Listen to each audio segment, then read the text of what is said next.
सहायक मैनेजर और कैशियर की गोली मारकर हत्या, आरोपी फरार, इलाके में दहशत।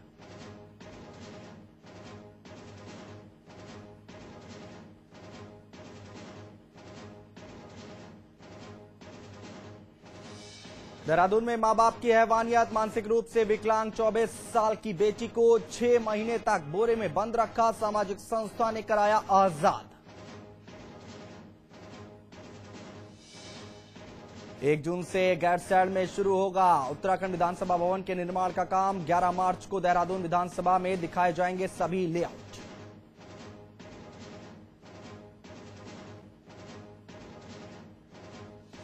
विदिशा के गुलाबगंज स्टेशन के पास ट्रेन से कटकर 2 बच्चों की मौत, गुस्साए भीड़ ने किया उत्पात। बवाल में 2 रेलवे कर्मचारियों ने गंवाई जान, एक छात्र की हालत गंभीर।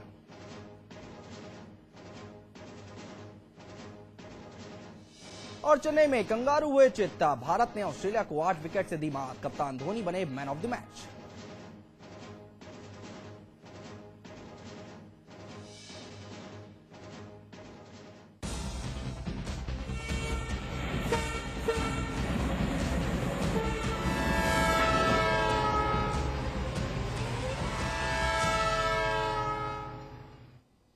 नमस्कार, मैं हूं अनुज श्रीवास्तव। 26 फरवरी लोकसभा में घड़ी के कांटे जब एक हुए तो पूरे देश की निगाहें एक शख्स पर टिक गई, पवन बंसल, जो लाए थे पिटारा, जिनमें वादे, दावे, परियोजनाएं, योजनाएं और ना जाने क्या क्या था। सफर करने वालों के लिए बेहद मुमकिन साधन रेल, जिसका अपना बजट, सफर, सुविधा, सुरक्षा, ये सब रेल के पर्याय हैं, जिनका जिक्र इसमें हुआ। बात किराए की आई तो रेल मंत्री ने सीधे सीधे कुछ नहीं कहा, बस कह दिया, गर्दन पर सीधे छुरी नहीं चलाई। जाहिर है बजट पर बहस होनी ही है। सबने बोला बजट को कोई रायबरेली बजट कह रहा है तो कोई निराशाजनक, लेकिन सरकार कह रही है कि साहब ऐसा बजट तो सदियों में कभी कभी ही पेश होता है।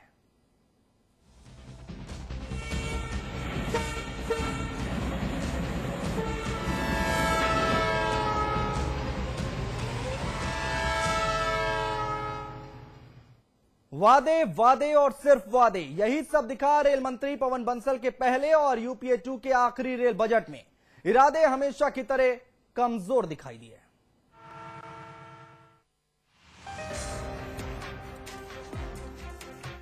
तो देश के विकास के साथ रेलवे के विकास को जोड़ने की अपील के साथ जैसे ही रेल मंत्री पवन बंसल ने अपना पहला रेल बजट पेश करना शुरू किया, उम्मीदों का ज्वार बढ़ने लगा।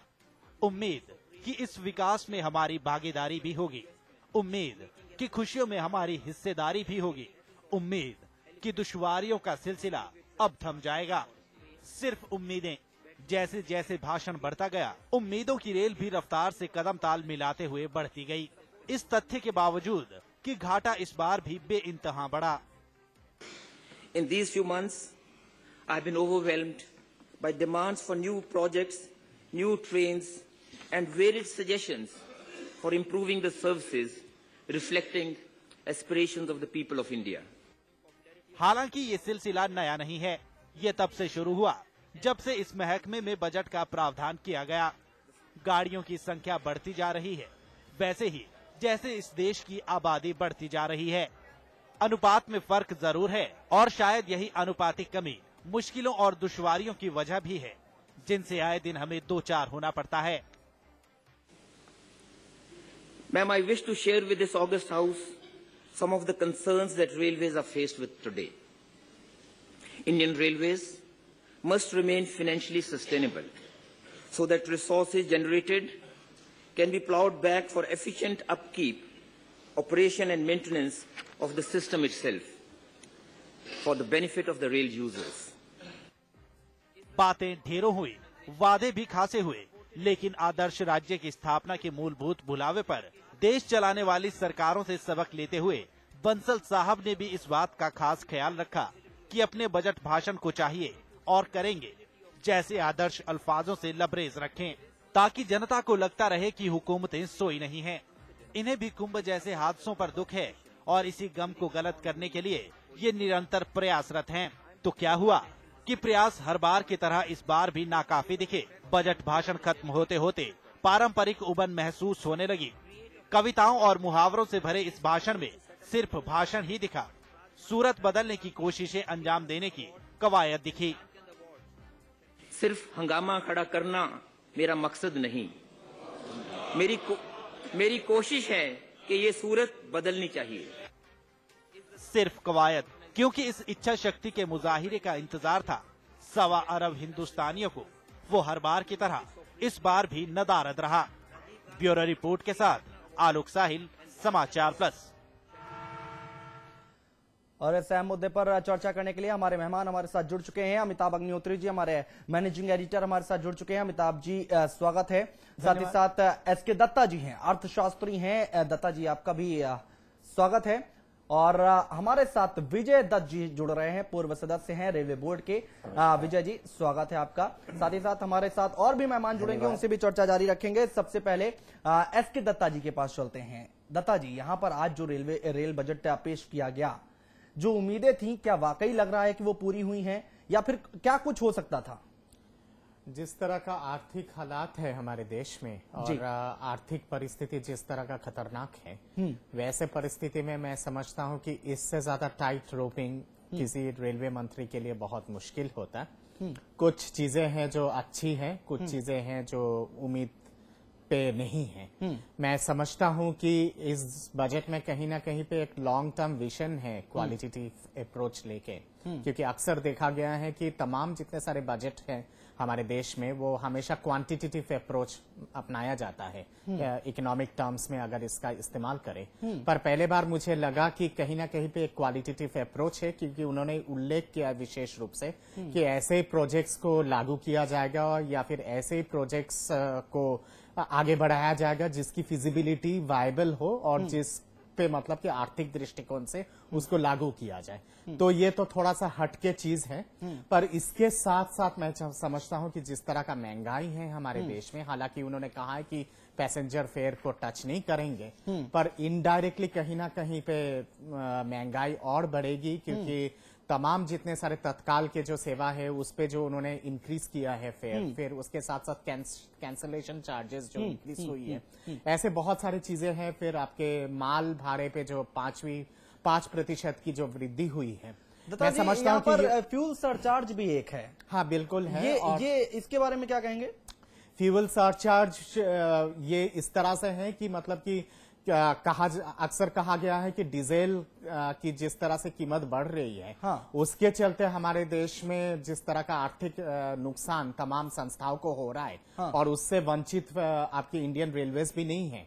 तो इस चीज का समीक्षा करते हुए रेगुलर बेसिस पे उन्होंने दो बार की उल्लेख किए हैं साल में कि समीक्षा होगी और उसके बाद पैसेंजर फेयर के बारे में सोचा जाएगा। तो कहीं ना कहीं इनडायरेक्टली उन्होंने मतलब पिटारा खोल दिया है, लेकिन वो सीधे सीधे असर करेगा आम जनता पर। और इसके साथ साथ फ्रेट चार्जेस जो बढ़ाया जा रहा है उसके चलते कहीं ना कहीं पे महंगाई जरूर बढ़ेगी। विजय जी, यहाँ पर जो आज रेल बजट पेश किया गया, यहाँ पर आम जनता की सुविधा कम और दुविधा ज्यादा दिख रही है, दिक्कतें ज्यादा दिख रही हैं। देखिए, मेरा जो विचार है इसमें जी, एक एक्स रेलवे मैन होने के नाते, रेलवे जो है देश में सबसे पॉपुलर मोड है और एनवायरनमेंट फ्रेंडली है। क्योंकि आप रेलवे में एक चीज है कि आप अगर रोड पे 6 लीटर पेट्रोल खर्च करते हैं डीजल, तो रेलवे में 1 लीटर में काम चल जाता है। और अब तो 60 से 70% रेलवे बिजली से चलती है, तो उसमें पेट्रोलियम का इस्तेमाल नहीं होता है। जहां पे 100 मीटर की सड़क चाहिए, आप 30 मीटर की रेल में उतने ही लोगों को और उतने ही सामान को ले जा सकते हैं। तो भारत जैसे देश के लिए इससे पॉपुलर मोड नहीं है, और ये कोई डाउट की बात नहीं है कि इसीलिए सब लोग रेलवे से यात्रा करना चाहते हैं।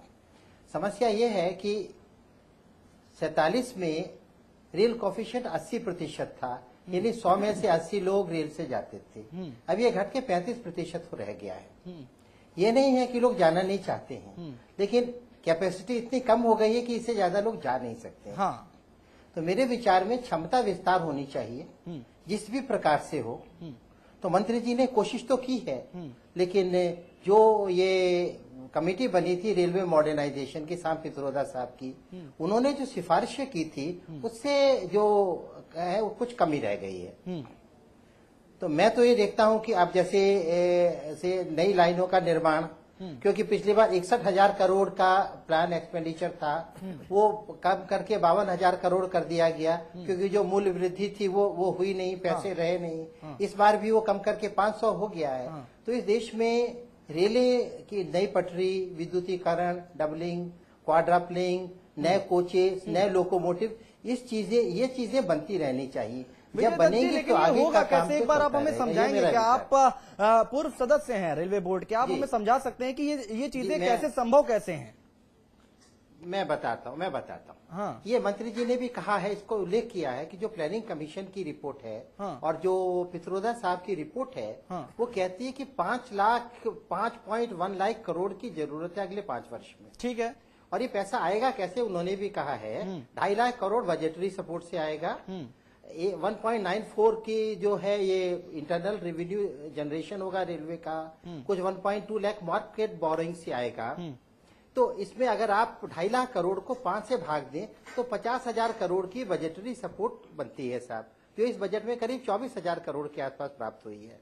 मंत्री जी ने स्वयं कहा है कि करीब जैसे इंटरनल रेवेन्यू जनरेशन की बात कर रहे हैं, वो कर रहे हैं कि करीब 20,000 करोड़। तो 20,000 करोड़ तो नहीं आ पाता है, इस बार भी करीब आप देखिए 12,000 करोड़ के आसपास है। विजय दत्त जी, हम यहाँ पर बस इतनी सी बात कर रहे हैं, आते हैं आपके पास विजय दत्त जी, आगे भी चर्चा जारी रखेंगे। अमिताभ जी के पास चलेंगे। अमिताभ जी, यहाँ पर इतनी सारी बातें हो रही हैं, पिछले बजट भी हमने देखे, कई प्रोजेक्ट ऐसे हैं जो अभी लटके हुए हैं, विश्व स्तरीय आप स्टेशन बनाने की बात करते हैं, लेकिन कितने बने मुझे तो आज तक दिखाई नहीं दिए पूरे भारत में। यहाँ पर चीजें होंगी कैसे, समझ नहीं आता।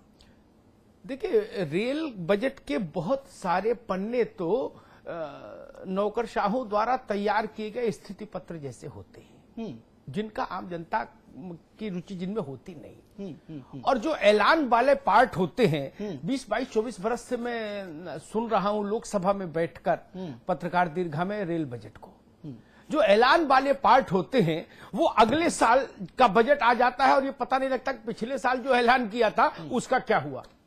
एक उदाहरण देता हूं, हांडी में से एक चावल निकाल के देख लेते हैं। वर्ल्ड क्लास स्टेशन बनाएंगे, कुछ स्टेशन आइडेंटिफाई हो गए। हाँ। वर्ल्ड क्लास स्टेशन हिंदुस्तान में कहां है, मुझे कोई ढूंढ के लाए, जो ढूंढ के लाए उसका मैं सार्वजनिक सम्मान करने को तैयार। वर्ल्ड क्लास स्टेशन कहां बना ये ढूंढा जाए। बिल्कुल सही बात। फिर कहा गया कि उसके बाद एक बड़ी ही संख्या चुनी गई कि मॉडल स्टेशन बनाएंगे। हाँ। मॉडल स्टेशन कहां है? अरे छोड़ दीजिए चिल्लू पार में स्टेशन की दुर्गति को, आनंद विहार का मेगा स्टेशन ले लीजिए, वहां की दुर्गति देख लीजिए। न शौचालय है, न मूत्रालय है, न पीने का पानी पीने लायक है, अतिक्रमण के मारे हाहाकार है। ये स्थिति तो वहां है। बिल्कुल। जो अभी बना लेटेस्ट, तो सवाल यह किस पर भरोसा करें। हर बार 60-70 ट्रेनें नई ऐलान होती हैं, पटरियां बढ़ती नहीं, ट्रेनें कहां से चलेंगी? ये भरमाने की जो कोशिश है ना, ये बंद होनी चाहिए। हाँ। एक रेल, जैसा हम लोग दिन में कह रहे थे, इस बजट का कोर जो इशू है, वो कोर इशू ये नहीं जो दत्ता साहब बता रहे हैं या हमारे रेलवे बोर्ड के एक्स मेंबर्स बता रहे हैं। हाँ। मेरी दृष्टि में वो कोर इशू है कि 1952 से आज तक जितने भी बजट आए, उनमें यह बजट इस मामले में नया है कि इस बजट में रेल मंत्री ने रेल किराए को फ्यूल के साथ टैग कर दिया। हाँ। फ्यूल के फ्लक्चुएशन का सीधा असर पड़ेगा उस कंप्यूटर पर जिससे टिकट निकलेगी। हाँ। ये बड़ा एक बहस का विषय है जिस पर बहस होनी चाहिए।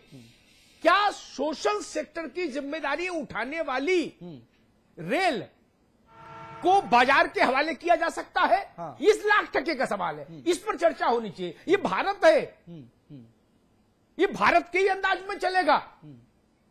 ये खतरनाक पहल है। और जिन लोगों ने भाषण सुना उनका, मैं भाषण को कोट नहीं करूंगा, अन्यथा मैं मार्क करके लाया था वो प्रसंग जहां पर है, कोट नहीं करूंगा। लेकिन शाम को मैंने पवन बंसल जी के कुछ इंटरव्यू देखे जी, उन इंटरव्यूज में उन्होंने बहुत साफ कर दिया। हाँ। कि जी साल में 2 बार किराए पर विचार होगा, पहली बार छोड़ दे रहे हैं क्योंकि जनवरी में बढ़ाया है, यानी सेकेंड हाफ में सरकार उस विकल्प का इस्तेमाल करेगी किराए बढ़ाने वाले का। पवन बंसल ने कहा शाम के इंटरव्यूज में। इसलिए यह खतरनाक ट्रेंड हो जाएगा, साल में 2 बार किराया अगर बढ़ेगा तो रेल व्यापारिक दृष्टि से तो अच्छी हो सकती है, लेकिन फिर ये मत कहिए कि रेल कल्याणकारी राज्य का साधन है, फिर ये शब्द विड्रॉ करना पड़ेगा आपको। बिल्कुल। और दूसरी चीज मैं कहूं, भारत के रेल मंत्री